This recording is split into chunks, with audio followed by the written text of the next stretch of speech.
Bonsoir à tout le monde, bienvenue chez Josica Institute.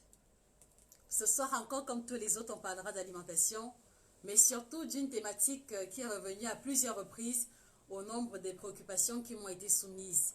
Entre autres, la question du poids, naturellement, mais bien au-delà, la problématique que beaucoup de personnes rencontrent, ou alors la problématique que pas mal de personnes m'ont rapporté, à savoir celle du fait qu'ils ne mangent pas beaucoup, mais ils se retrouvent en train de prendre du poids. Et cela laisse beaucoup de personnes perplexes. Et voilà pourquoi est-ce que nous avons pensé qu'il serait important aujourd'hui d'apporter des éclaircissements à ce niveau-là. Parce que beaucoup de personnes ont souvent tendance à se consoler en disant par exemple que bon, j'ai le 100 grammes, mon père est corpulent, ma mère est corpulente, donc du coup, ce n'est même pas la peine que je fasse des efforts pour perdre du poids parce que c'est génétique. Et également, d'un autre côté, on va aussi avoir des personnes qui sont convaincues qu'elles ne mangent pas grand-chose. Il y a également des personnes qui sont convaincues qui sont victimes d'une fatalité de la nature et que c'est la raison pour laquelle ils sont en surpoids. Voilà. Et enfin aussi, on va avoir des personnes qui pensent qu'elles ne mangent pas grand-chose, qui pensent que leur surpoids ou alors le fait qu'ils prennent du poids est l'effet de la sorcellerie, par exemple. Donc voilà pourquoi est-ce que nous avons choisi d'en parler aujourd'hui, pour démystifier cela et vous expliquer en détail le mécanisme de la survenue de la prise de poids. Parce que je pense qu'il est fondamental que vous compreniez, et également parce que je crois que si vous ne comprenez pas véritablement, vous allez continuer soit à laisser l'embonpoint continuer de prendre de l'ampleur parce que soi-disant vous êtes victime, ou alors vous allez vous retrouver du côté de ceux-là qui essayent tout et n'importe quoi dans l'espoir d'avoir des solutions véritables. Donc avant d'entamer un quelconque régime, avant de prendre un quelconque engagement, je voudrais que vous écoutiez cela avec beaucoup d'attention. Voilà. Et pour ceux qui nous rejoignent, eau de prudence, quoi, bonsoir. Bonsoir Fabienne, la reine live, bonsoir. Je voudrais aussi vous inviter comme ça de donner la possibilité à ceux qui ont des préoccupations de poids et d'alimentation de pouvoir également bénéficier de ces informations-là.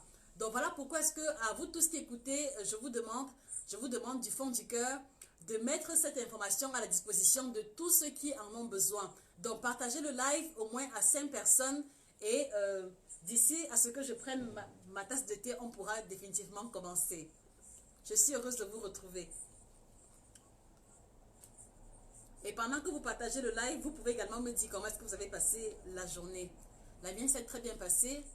Il fait assez chaud, mais bon, je n'arrive pas à me passer du thé malgré les températures élevées.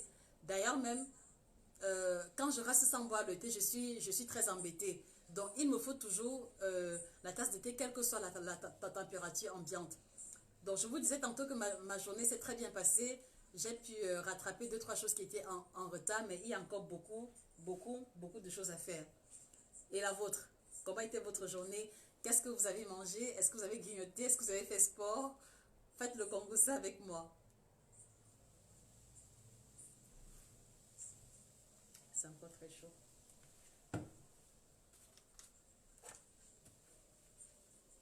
Donc, si vous avez déjà partagé, faites-le moi savoir. Voilà. Alors, au commencement du poids, au commencement de la prise de poids, au commencement du poids stable, existait ce qu'on va appeler la balance énergétique. Et la balance énergétique est cet instrument qui régule le poids d'un individu et elle est composée de 2 entités fondamentales. Donc, dans la balance énergétique, on va avoir d'un côté les apports en termes d'énergie, les apports calorifiques qui vont se matérialiser à travers la nourriture que nous mangeons.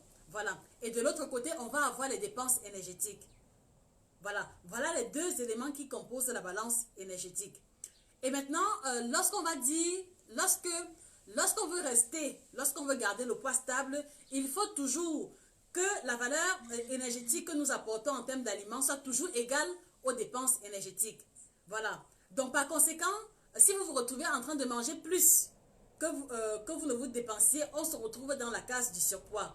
Et parallèlement, si vous vous retrouvez en train de vous dépenser plus que vous ne mangez, c'est la perte de poids. Donc, premièrement, ce que vous devez comprendre, c'est que la prise de poids n'est pas un fait du hasard. la prise du poids n'est pas que la fatalité de la nature, mais au commencement, il y a d'abord ce qu'on appelle la balance énergétique. Voilà. Et c'est la raison pour laquelle vous allez retrouver dans toutes les grandes documentations de nutrition, chaque fois qu'on parle de manger correctement, il y a toujours aussi à côté, dans le cadre d'une hygiène de vie équilibrée, ce qui renvoie à l'équilibre de la balance énergétique en ayant à chaque fois l'activité physique qui va comme ça compenser les apports en termes de nutrition. Ça, c'est le premier élément fondamental. Voilà. Maintenant, le second élément, et non pas des moindres, bitte dein Volume anmachen, bitte.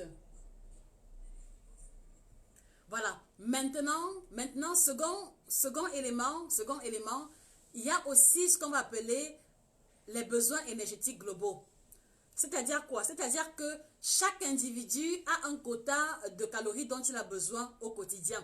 Et les calories ici, c'est la valeur énergétique quantifiable c'est la valeur énergétique de ce que nous mangeons. Donc, vous devez retenir que tout ce que nous mangeons a une valeur calorifique, sauf l'eau bien sûr, et également quelques rares aliments neutres. Mais la banane que vous mangez a une valeur calorifique, le pain que vous mangez a une valeur calorifique, l'huile, les jus, les alcools ont une valeur calorifique. Et donc, comme ça, de façon générale, chaque individu a un quota de calories bien défini dont il a besoin pour pouvoir pallier à toutes les dépenses de l'organisme.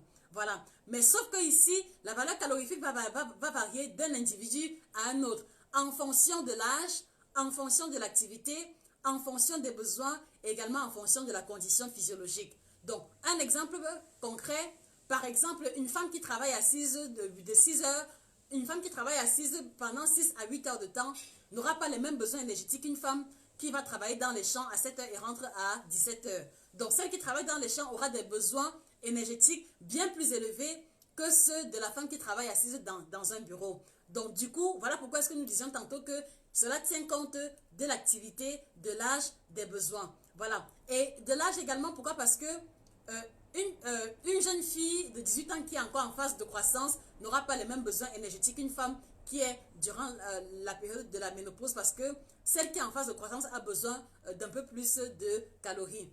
Donc, maintenant, je vais essayer de concentrer mon discours sur les personnes qui m'ont écrit de façon majoritaire, c'est-à-dire les femmes. Alors, vous devez savoir que une femme d'activité moyenne, une femme qui ne fournit pas trop d'efforts physiques a besoin d'environ 1800 ou 2000 kilocalories au quotidien. Voilà. Donc, on va commencer par là. Donc, les besoins d'une femme, voilà, sont égaux à 1800, à peu près entre 1800 et 2000 kilocalories par jour. Voilà. Ça, c'est déjà le premier élément fondamental. Donc, à partir de là maintenant, cela veut simplement dire que pour pouvoir garder le poids idéal, pour pouvoir maintenir son poids, vous devez veiller à ce que tout ce que vous mangez rentre dans le quota de 1800-2000 kilocalories au quotidien. Voilà, c'est un exemple, voilà. Mais je veux que vous compreniez attentivement l'exemple en question. Donc, maintenant, qu'est-ce que cela veut dire? Cela veut dire que si par exemple une femme X consomme 1400 kilocalories par jour,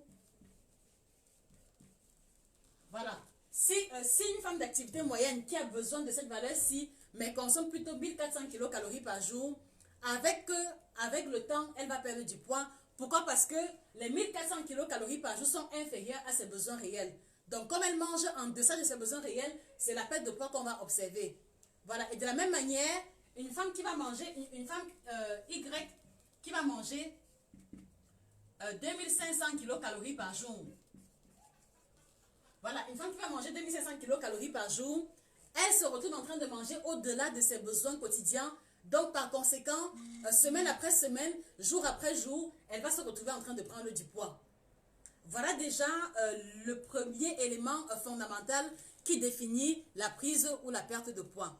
J'ai besoin que vous compreniez cela et je vais d'abord m'arrêter là pour l'instant afin de prendre vos différentes réactions. Donc, voilà le schéma de la balance énergétique et voilà comment s'opère la prise ou la perte de poids. Donc, c'est d'abord une affaire mathématique avant d'être une affaire de génétique. Voilà. Donc, je reprends. Une femme d'activité moyenne a besoin de 1800-2000 kilocalories par jour. Donc, si elle se retrouve en train de manger 1400, elle mange en deçà de ses besoins. Voilà pourquoi est-ce qu'il y aura de la perte de poids. Mais si elle mange au-delà, environ 2500, c'est la prise de poids qui va s'opérer. Une fois de plus, je vais redire bonsoir à tous ceux qui nous rejoignent. Bonsoir Iden, bonsoir Arine.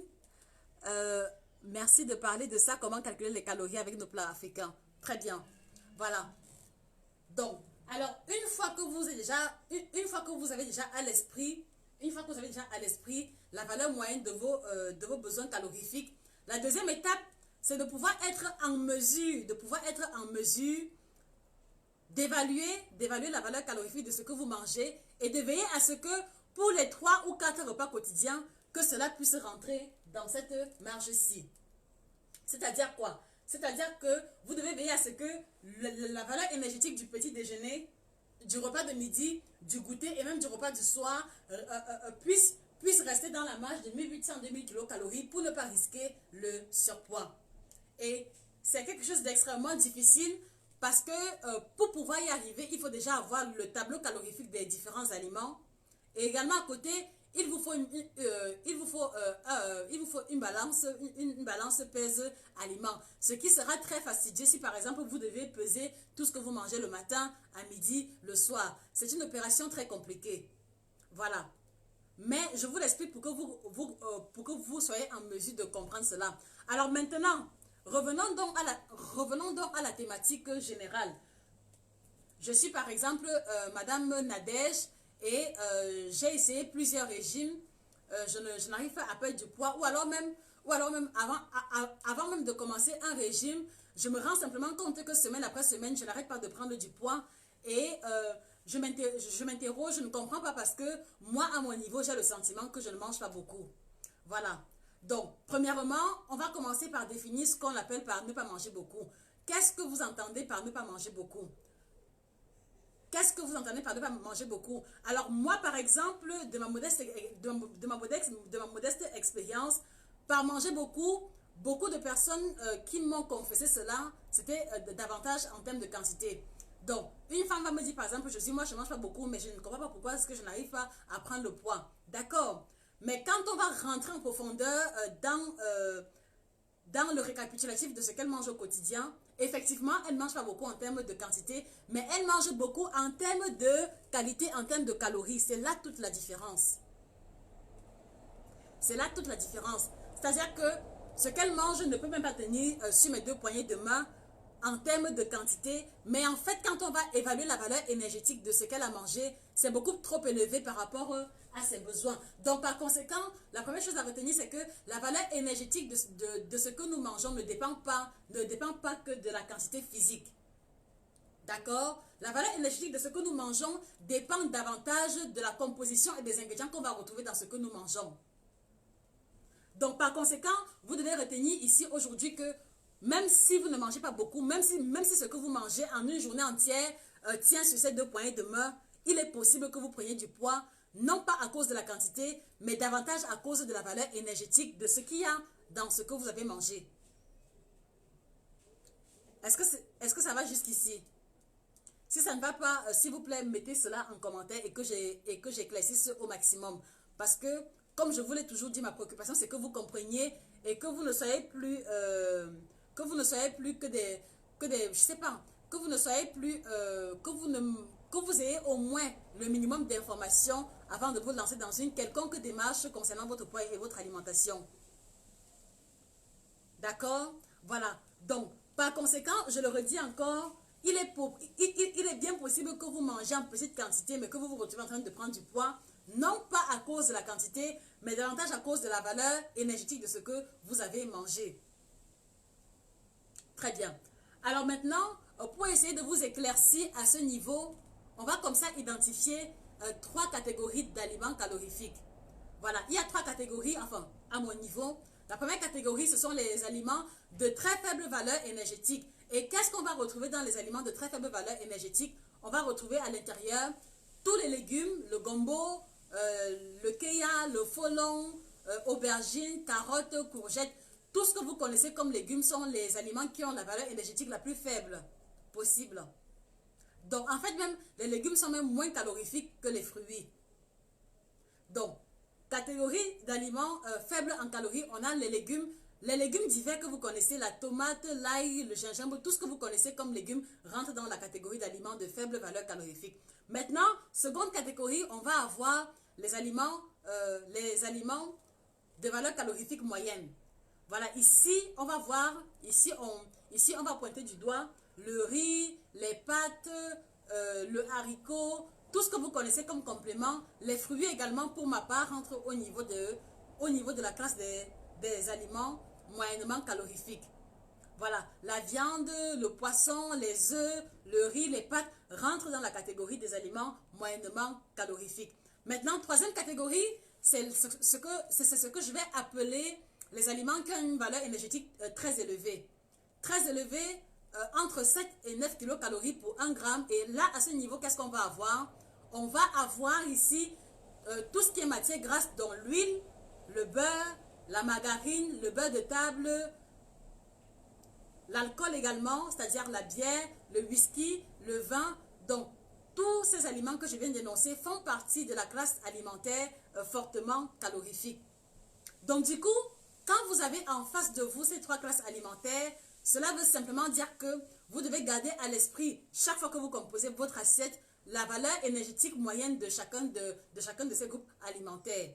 Voilà. Et également, de cause à effet, cela veut dire que si vous essayez de maintenir votre poids, cela veut dire que vous devez faire l'effort de consommer le moins souvent possible les aliments qui ont une forte valeur énergétique.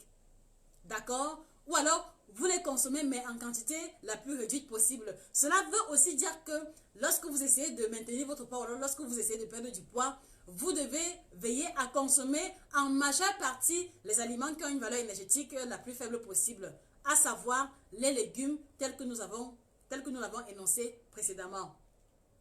Et également, cela veut dire que vous devez user avec modestie et comment dire ça? Vous devez user en quantité modeste des aliments moyennement calorifiques.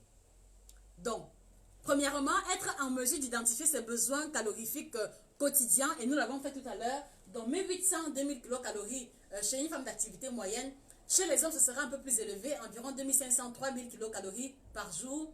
Et maintenant, être en mesure de veiller à ce que les 3 ou 4 repas quotidiens que vous prenez rentrent dans la marge de cette valeur énergétique pour ne pas se retrouver en surpoids. Ça, c'est de 2. Maintenant, en troisième lieu, identifier et garder toujours à l'esprit les trois tables calorifiques d'aliments. Aliments les moins calorifiques, à savoir les légumes de façon générale. Aliments moyennement calorifiques, à savoir les fruits, tout ce qui est complément, le riz, pain, pâtes et également viande, poisson, œufs, haricots. Et les aliments qui ont une densité énergétique plus élevée, à savoir tout ce qui est matière grasse et toutes les formes d'alcool. Et maintenant, cela veut aussi dire que si vous êtes dans la perspective de prendre du poids, ce sera complètement l'opposé du schéma proposé précédemment. Cela veut dire que vous devez veiller à ce que les aliments moyennement calorifiques soient plus présents dans votre alimentation. Vous devez veiller à ce que les aliments calorifiques soient un peu plus présents dans votre assiette. Et de cause à effet, les aliments les moins calorifiques soient présents en moins grande quantité. Parce que votre logique est de pouvoir prendre du poids. Voilà comment fonctionne de façon mathématique, de façon logique et scientifique, le mécanisme de la prise ou de la perte de poids. Est-ce que vous comprenez? Donc, par conséquent, une personne qui a bien écouté le discours précédent va donc comprendre que il n'y a pas de tisane minceur, il n'y a pas de produit au monde qui va vous aider à enlever 10 kilos tant que vous ne faites pas d'effort au niveau de votre alimentation. Ça n'existe pas. Par conséquent, vous devez aussi comprendre qu'il n'y a pas de produits spéciaux qui vous aideront à prendre le poids tant que vous n'augmentez pas la valeur énergétique de vos aliments. Ça n'existe pas non plus. À la rigueur, vous pourrez avoir à votre disposition les aliments qui vont stimuler l'appétit et vous pousser à manger plus. Et c'est parce que vous allez manger plus que vous allez prendre du poids, mais non pas parce que vous avez pris les vitamines ou quoi que ce soit d'autre à côté. Ça, vous devez pouvoir le comprendre. Voilà. Rebonsoir à tous ceux qui nous rejoignent. Donc, aujourd'hui, nous allons essayer de comprendre ce qui se passe très souvent lorsque les gens disent qu'ils ne mangent pas beaucoup, mais qu'ils prennent du poids. Bonsoir la douce. Bonsoir Friede Ngassam. Même si tu es occupé, tu pourras revoir après. Voilà. Alors, par conséquent, cela veut donc dire que les personnes qui disent qu'elles ne mangent pas beaucoup, mais qu'elles se retrouvent en train de prendre du poids, sont des personnes qui n'ont pas à l'esprit toutes ces différentes informations-là avant de faire leur déclaration. Voilà. Les personnes qui disent qu'elles ne mangent pas beaucoup, mais elles prennent du poids, ce sont les personnes qui n'ont pas conscience de la valeur énergétique des différents aliments, ni de la valeur énergétique de leurs besoins quotidiens. Voilà. Alors, pour vous aider à comprendre cela, on va prendre un exemple concret. Donc, on va garder à l'esprit que les besoins en moyenne d'une femme sont de 1800-2000 kilocalories. Je vais vous aider un peu à comprendre comment est-ce que cela fonctionne vraiment de façon terre à terre.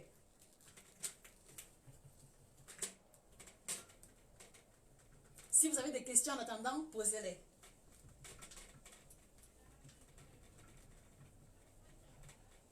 Alors maintenant, je vais partager avec vous le schéma alimentaire d'une personne lambda. Voilà, je vais garder ça sous anonymat. Donc, alors, il y a par exemple mademoiselle Célestine. Célestine qui le matin va manger 4 beignets de 25 avec le haricot. Donc, 4 beignets de 25 avec le haricot de 50 et un bol de bouillie de 50. Alors, moi, automatiquement, j'ai déjà en l'esprit ou alors à l'idée la valeur énergétique moyenne d'un tel petit déjeuner. Elle, par exemple, elle ne le sait pas. Donc, 4 beignets de 25 francs avec le haricot de 50 et la bouillie de 50, on est minimum, on est au moins à 600-700 kilocalories. Je vais mettre là, petit déjeuner, on est à 600-700 kilocalories. Voilà. Donc, 4 beignets de 25, haricots de 50, bouillie de 50, on est environ à 600-700 kilocalories. Alors, ça c'est ce qu'elle va prendre le matin avant de sortir. Et maintenant, sur le chemin du travail, elle va prendre par exemple un paquet de croquettes. Un paquet de croquettes, donc on va appeler ça peut-être la collation numéro 1. Paquet de croquettes de 100 francs par là, on est déjà au moins à 350 kilocalories. Voilà. Alors maintenant, à midi, la même Célestine va commander un poisson braisé entier, un maquereau entier braisé avec un bâton de manioc entier et une bouteille de jus. Donc, un bâton de manioc entier de 100 francs, on est au moins à 350 kilocalories. Je vais noter. Donc, déjeuner, ça nous fait 350 kilocalories pour un bâton entier. Maintenant, le poisson braisé entier, avec le poisson braisé entier maquereau, c'est au moins minimum 500 kilocalories. Parce que dans le poisson en question, il y a de l'huile qu'on va rajouter dessus. Voilà, maintenant, à supposer qu'elle prend donc ce poisson braisé avec le bâton de manioc et la mayonnaise va compter pour au moins 150 kilocalories. Voilà. Et puis maintenant, la bouteille de jus va compter pour au moins 250, 300, disons 300 kilocalories. Là, ici, je prends la bouteille de jus de 650 millilitres. Voilà donc le repas de midi de Célestine. Et quand on va faire l'addition de la valeur énergétique, on sera à 850, 1000, 1300 pour le repas de midi. Voilà. Maintenant, le soir, au dîner, par exemple, on a cuisiné à la maison le riz sauce d'arachide. Donc, naturellement, elle va se servir le riz sauce arachide avec un morceau de poisson. Et on va estimer la valeur calorifique de ce plat à environ 500-600 kilocalories pour être vraiment modeste. Disons 500 kilocalories. Voilà. Et comme Célestine a mangé à 19 h, avant d'aller se coucher à 22 h, elle a envie de prendre un petit quelque chose en passant. Et ça va être par exemple ou la glace ou alors une demi-tablette de chocolat au lait. La tablette de chocolat au lait de 100 grammes, c'est au moins 500 kilocalories. Donc la moitié, c'est 250 kilocalories. Donc ça va nous faire ici la collation numéro 2, 250 kilocalories. Donc ici, en fait, en bas, vous avez le listing de Madame Célestine. Donc voici comme ça listé la valeur énergétique de tout ce que Célestine a mangé en une journée. Donc ce que je voudrais que nous fassions, c'est que nous calculions un peu tout ce qu'elle a ingéré en termes de calories et qu'on revienne encore voir ses besoins journaliers. Donc on va additionner ensemble. Ici le petit déjeuner c'est 600-700. Je vais prendre la valeur minimale. Donc ça va faire 600 kilocalories, 950, 1200, 1300, 1800, 1800, ça nous fait 2100, ça nous fait 2250, ça nous fait 2750 et ça nous fait 3000 kilocalories. Donc, en une journée, Célestine a mangé environ 3000. Célestine a mangé environ 3000 kilocalories. Voilà.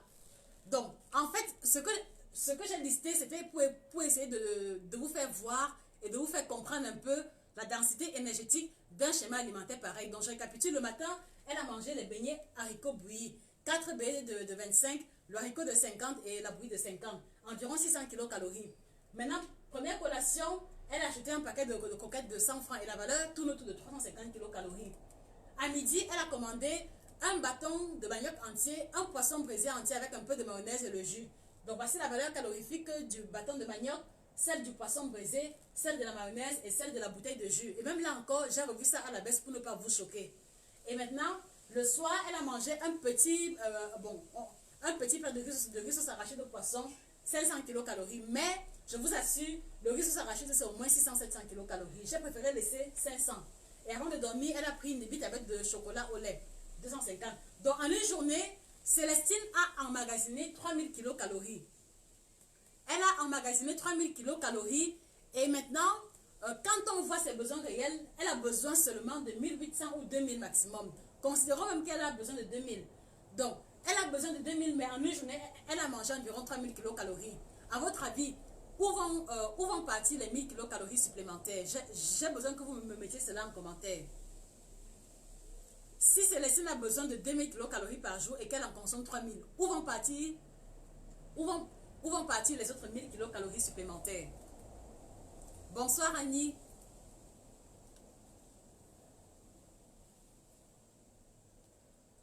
À votre avis, où vont partir les 1000 kilocalories supplémentaires? Mettez cela en commentaire, je vous en prie.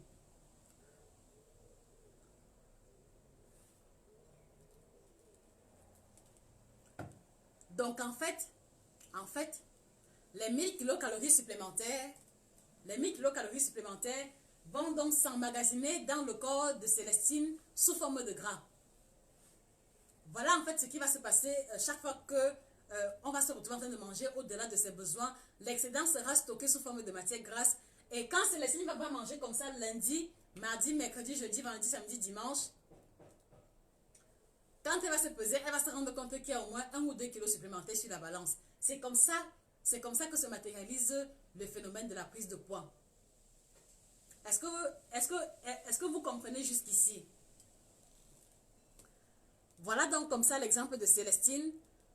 Voilà donc comme ça le listing, son listing énergétique quotidien. Et vous allez vous rendre compte qu'on part d'une personne qui a besoin de 2000, mais qui se retrouve au finish en train de manger 3000 kilocalories. Ça, c'est d'abord le premier exemple. Voilà. Maintenant, à côté, on va avoir des personnes qui ne mangent pas autant. Voilà. Annie Poki, ils sont stockés sous forme de gras. Exactement. Exactement. Voilà. Maintenant, je vais encore prendre un autre exemple. Donc, je crois que c'est mieux que j'efface. Voilà. Ici, en fait, le cas de Célestine est un cas standard. Maintenant, je vais prendre le cas d'une personne qui estime qu'elle ne mange pas beaucoup, mais qu'elle prend du poids. Et vous allez mieux comprendre.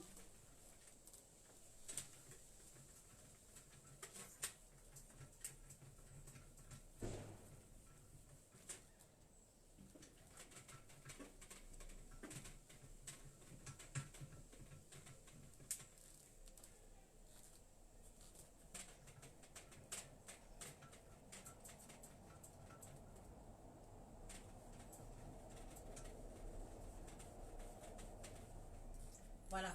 Donc, maintenant, on prend le cas de Marie.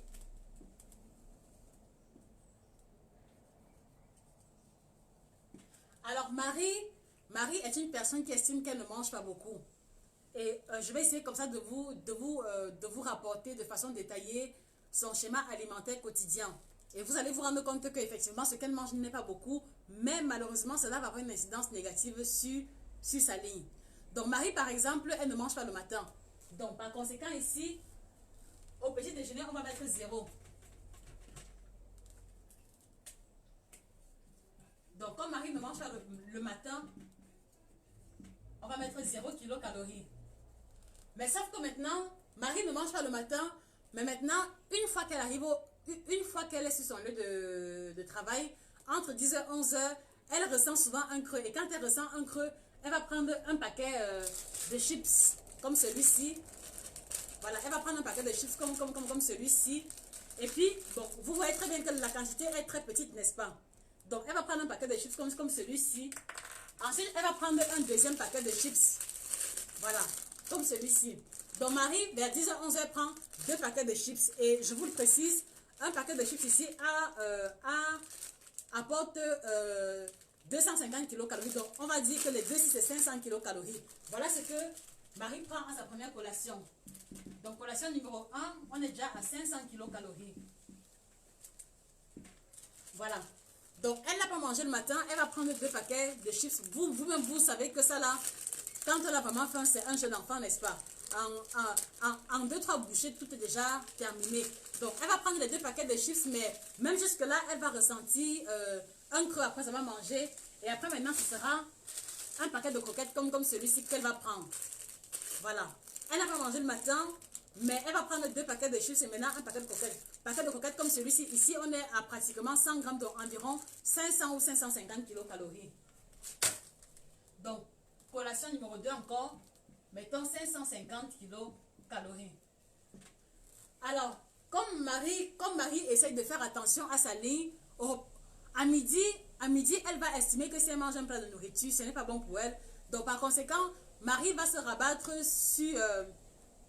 Marie va se rabattre sur un paquet de biscuits ou sur un paquet de biscuits fourrés où elle va prendre 4 ou 5 par là. Et vous le savez, les biscuits fourrés ont plus de valeur, ont plus de calories, que les biscuits standards. Donc, un biscuit fourré moyen, c'est au moins 100 kilocalories. Donc, elle va prendre environ 4 biscuits fourrés parce que ce n'est pas beaucoup. Vous êtes d'accord avec moi? C'est-à-dire que entre un plat de bananes malaxées et 4 biscuits fourrés, vous êtes d'accord avec moi que 4 biscuits fourrés, ce n'est pas grand-chose.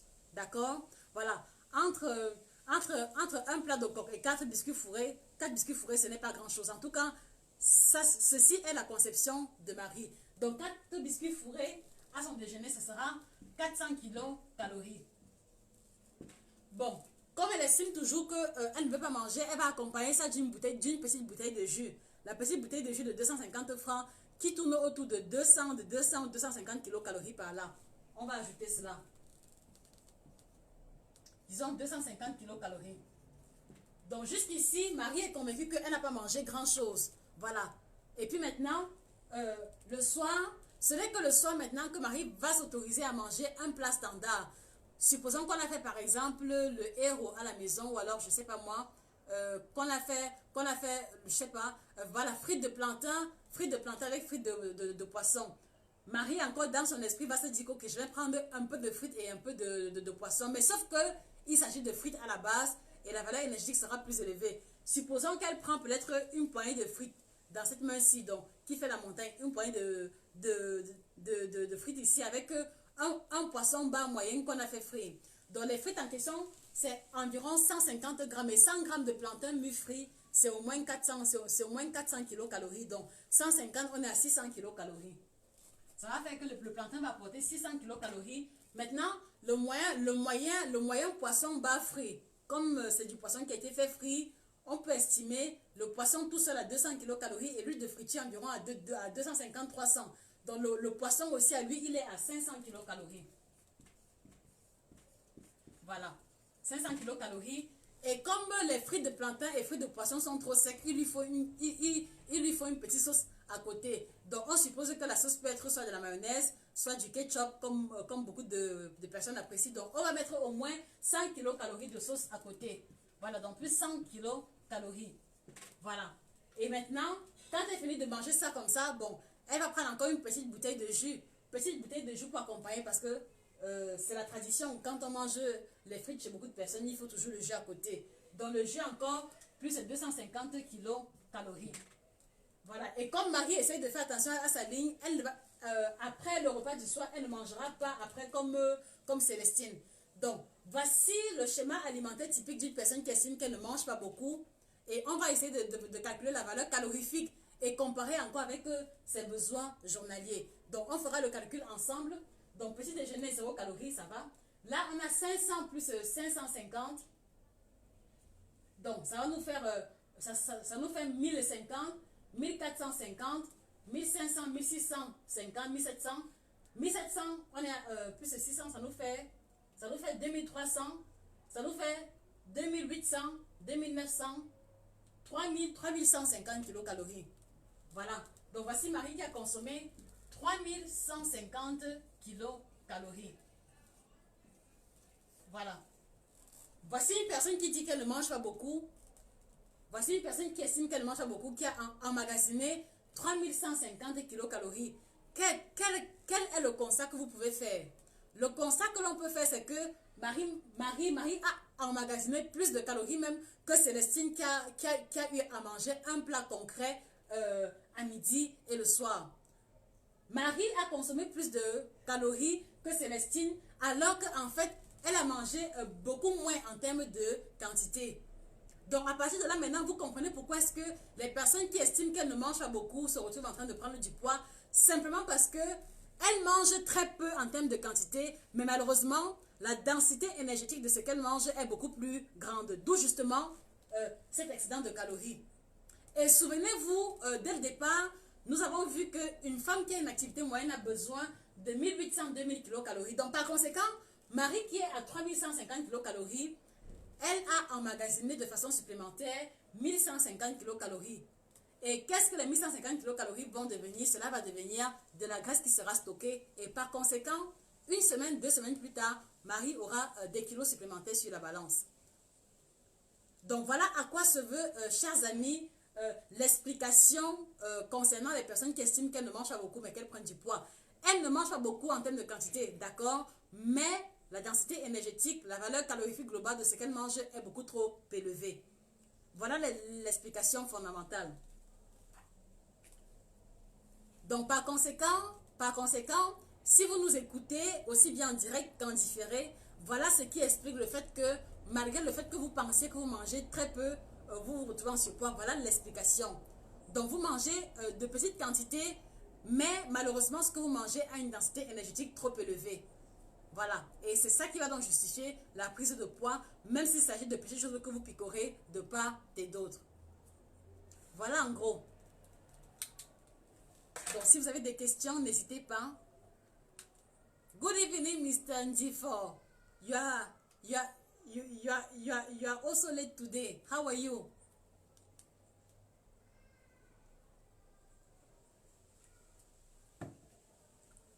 Donc voilà en gros l'explication concernant ceux qui estiment qu'ils ne mangent pas beaucoup mais ils prennent du poids.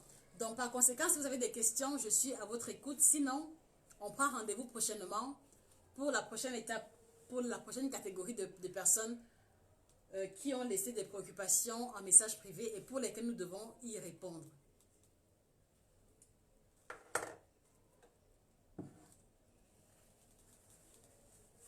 Bonsoir Audrey Pauline Baïha. Voilà. Donc s'il n'y a pas d'autres questions, je vais vous remercier pour votre attention. Et on va se fixer rendez-vous jeudi, mercredi ou jeudi parce qu'on est en train de changer de local. Mais on va se fixer rendez-vous mercredi ou jeudi pour parler d'une autre thématique. Donc par conséquent, vous comprenez donc que on ne se retrouve pas en surpoids au hasard. Ce n'est pas une maladie qu'on vous a lancée, non. Ce n'est pas le fait de manger la nuit qui vous fait prendre le poids, mais c'est le fait de manger de jour. Et quand je parle de manger de jour, je fais encore référence à la quantité, à la densité énergétique. Donc vous maintenant, à votre niveau, si vous avez un jour pensé que vous ne mangez pas assez et que vous vous retrouvez en train de prendre du poids, voilà un début d'explication. Voilà. Donc s'il n'y a pas d'autres questions, je vais vous remercier encore une fois de plus et on va prendre congé en se fixant rendez-vous mercredi ou jeudi avec la grâce de Dieu.